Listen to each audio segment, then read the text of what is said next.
កម្រិត pH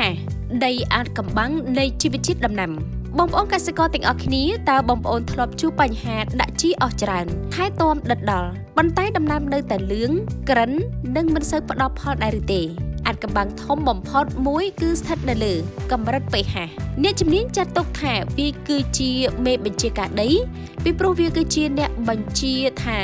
តើឬដំណាំអាចបឺតស្រូបយកជីវជាតិបានឬអត់អ្វីទៅគឺជា pH ដីនិងកម្រិតល្អបំផុតកម្រិត pH ដីគឺជាຂະຫນាតវាស់កម្រិតជាតិជូរឬជាតិបាសរបស់ដីដែលមានចន្លោះពីលេខ0ដល់លេខ14បើ pH តិចជាង7គឺដីជូរឬដីអាស៊ីតបើ pH ធំជាង7គឺមានជាតិដីបាសកម្រិត pH ដ៏ល្អបំផុតសម្រាប់ដំណាំភាគច្រើនគឺស្ថិតនៅក្នុងចន្លោះ 5.5 ដល់ 7.5 ព្រោះវាគឺជាវគ្គដែលជីវជាតិនៅក្នុងដីរលាយបានល្អបំផុតគ្រោះថ្នាក់នៅពេលដែល pH ដីគ្មានតុល្យភាពនៅពេលដែលដីជូរពេកឬក៏មានជាតិបាសខ្ពស់ពេកវានឹងបង្កើតទៅជារបាំងធ្វើឲ្យរុក្ខជាតិពិបាកស្រូបយកជីវជាតិនៅក្នុងដីជូរខ្លាំង pH ក្រោម 5.5 ជាតិផូស្វ័រ កាល់ស្យូម និងម៉ាញ៉េស្យូមនឹងត្រូវកកស្ទះរលាយមិនចេញឯសារធាតុពុលដូចជាអាលុយមីញ៉ូមបែរជារលាយមកច្រើនធ្វើឲ្យពុលឬ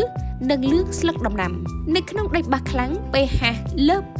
7.5 ដំណាំនឹងខ្វះជាតិដែកធ្វើឲ្យស្លឹកឡើងលឿងស្រពោននិងធ្លាក់ចុះទិន្នផលយ៉ាងគំហុកដោះស្រាយបញ្ហា pH ដីតាមបច្ចេកទេសដើម្បីកសិកម្មមាននិរន្តរភាពអង្គការស្បៀងនិងកសិកម្មនៃសហប្រជាជាតិណែនាំឲ្យកសិករពិនិត្យ pH ដីមុននឹងដាក់ជីបើដីជូរខ្លាំងត្រូវបាយកំបោរកសិកម្មដើម្បីកាត់បន្ថយជាតិអាស៊ីតបើដីមានជាតិបាសខ្លាំងត្រូវបន្ថែមម្សៅស្ពនធ័រ